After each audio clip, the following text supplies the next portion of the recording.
Hi, my friends. Today I want to present you a new story. Enjoy watching it. I sometimes wonder if I was born invisible. Not in the magical sense, but in the way my parents' eyes seemed to glide past me, always finding their way back to Dylan. He was the center of every story, every celebration, every sacrifice. I was the afterthought.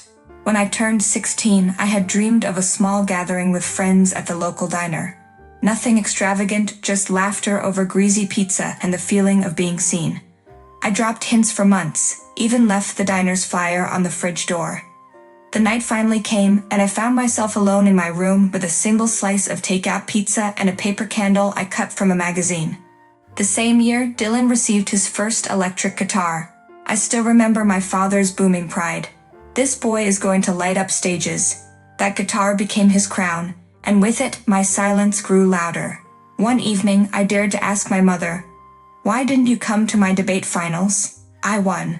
She didn't even look up from polishing Dylan's guitar strings. "Oh, Hazel, you know how busy we were with Dylan's audition. Don't make the situation any worse." It turns out I was making the situation worse. By the time Dylan turned 16, the difference was undeniable.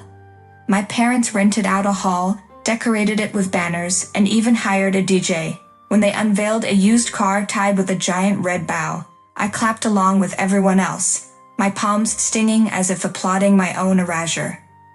Later that night, I overheard Dylan whisper to a friend, "Hazel's jealous, you can tell. But she's always been like that, quiet, kind of bitter." I pressed my back against the wall, my heart pounding. Was that how he saw me? Or was it simply easier for him to believe the narrative our parents had written? It wasn't that I lacked ambition. I had grades that could outshine his report cards, awards tucked in dusty drawers because no one bothered to display them. But I learned early that my triumphs were invisible ink, fading the moment Dylan strummed a chord or flashed a grin. That was the night I promised myself. I would build something undeniable, something they couldn't overlook. I didn't yet know it would take me 7 long years and more nights of loneliness than I could count. But I knew one day my life would belong to me, not to their golden boy. The silence that racked my life finally cracked one Friday evening. I had just returned from work, exhaustion clinging to me, when I found the apartment door slightly ajar. My stomach tightened.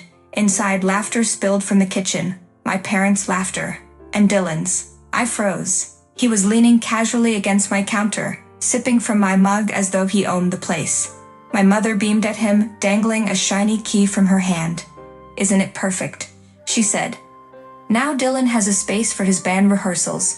You hardly use it anyway, Hazel." I felt heat rush up my throat. Hardly use it. It was the first place I'd fought for, the symbol of independence I'd scraped together with late nights and early mornings. "Excuse me." My voice was sharper than I intended, slicing through the air. My father frowned. "Don't start, Hazel. This is for the family. Dylan needs support right now." I stepped closer, my keys biting into my palm. "And what about me? This is my apartment. Mine. You had no right to hand him the keys." For a moment, there was silence, heavy and suffocating. Dylan broke it with a laugh. "Come on, Hazel, don't be selfish. It's not like you have friends over. You wouldn't even notice." The casual cruelty in his tone made something inside me snap. I looked at my parents, waiting for them to defend me, but their silence confirmed what I had always known. That night, I didn't argue further. Instead, I packed a bag, walked out the door. If they wanted Dylan to have the space so badly, they could keep it. What they didn't know was that I'd already secured another apartment. Bigger, brighter, and entirely mine. This time, no one would have a key but me. And for the first time, I felt the quiet wasn't suffocating, it was liberation. 3 months passed before the storm finally broke. I had been living quietly in my new apartment, savoring the peace of walls that belonged only to me. But peace doesn't last long when betrayal lingers in the shadows. It happened at Sunday dinner. My parents insisted I join them, though I suspected an ulterior motive. As soon as I walked into their dining room, the air thick with roasted chicken and forced smiles, I spotted Dylan twirling a familiar silver key on his finger. My chest constricted. "My key. Guess what?" Dylan said, grinning like a child showing off a toy. "Mom and Dad gave me keys from your apartment, Hazel. I'm moving into your place tomorrow." The room spun, though I forced myself to stay seated. My mother reached across the table, her voice syrupy sweet. "Hazel, you don't mind, do you?" Dylan was evicted from his rented apartment for being too noisy. Yes, he played the electric guitar loudly. He is a natural guitarist. Dylan has nowhere else to go, and it's not fair to let that apartment sit empty. Empty. They thought my absence meant abandonment, as if all my sacrifices could be erased by their casual decree. I set my fork down deliberately, the scrape against the plate sharp enough to make Dylan flinch. "There's just one problem," I said, my voice low but steady. "You can't give away what isn't yours." My father scowled. "Stop being dramatic. He needs a roof, Hazel." I leaned back, letting the silence stretch until it was unbearable. Then I dropped the truth like a stone in still water. I moved out 3 months ago. That apartment is no longer my home. 2 weeks ago, I moved all my belongings to my new rented accommodation. If Dylan wants to move in, he can live among the echoes I left behind. Their faces froze, confusion, disbelief, then dawning humiliation. Dylan's grin evaporated. For once, I had the power. I rose from the table, smoothing my jacket. "You gave him keys to an empty cage. Congratulations." And with that, I walked out, leaving their silence to gnaw at them as fiercely as mine once had at me. The next morning, my phone buzzed with a barrage of frantic calls. First my mother, then Dylan, then even my father. Each message more desperate than the last. "Hazel, where are the documents? The bills? The Wi-Fi password?" Dylan's voice cracked through the voicemail, irritation dripping like poison. "You can't just vanish and leave nothing behind." But I had. I'd scrubbed my traces from that apartment before leaving, canceled utilities, turned off the internet, redirected mail, and even took down the curtains I'd sewn myself.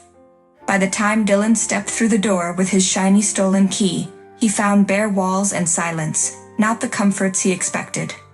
That evening, I returned to my parents' house, not out of guilt but out of resolve. The dinner table was eerily quiet this time, tension slicing through every wordless moment. Dylan glared at me, his fists clenched. "You think this is funny," he hissed. "You left me with nothing, not even a chair. It wasn't yours to take," I said calmly, folding my hands in my lap. My mother's voice trembled. "Hazel, how could you do this to your own brother? He needed you." The words were so familiar, so tired, I almost laughed. "You mean how you've always needed me to sacrifice while Dylan got away with everything? No more." My father slammed his hand against the table. "You're being cruel." I met his eyes, steady and unflinching. "No, I'm being free." The silence that followed wasn't the suffocating kind anymore. It was theirs to carry now. For once, I didn't flinch beneath their judgment. I let them feel the emptiness they had forced me into all my life. And in that moment, watching Dylan's anger crumble into confusion, I knew I had truly vanished from the cage they built around me.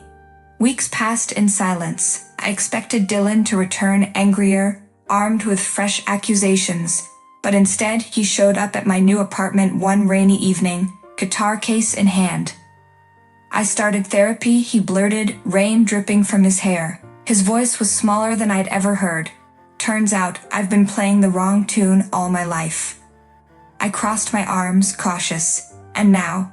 He opened the case, not with his usual arrogance but trembling hands.